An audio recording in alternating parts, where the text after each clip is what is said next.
من رحمة الله بنا أن جعل لقيام الساعة علامات لنستيقظ من غفلتنا ونعيد النظر في طريقنا ونتوب قبل فوات الأوان. وقد بين الله ورسوله صلى الله عليه وسلم هذه العلامات رحمة بنا ومنح لمن أراد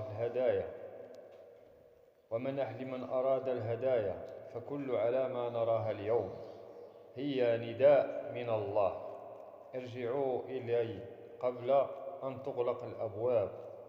فكم من علامة قد ظهرت، وكم من قلب ما زال غافلا. فمن لم يتب الآن فمات، ومن لم يعود إلى الله اليوم فمات يعود. فلنعود إلى الله قبل أن يأتي يوم لا ينفع فيه مال ولا بنون إلا من أتى الله بقلب سليم.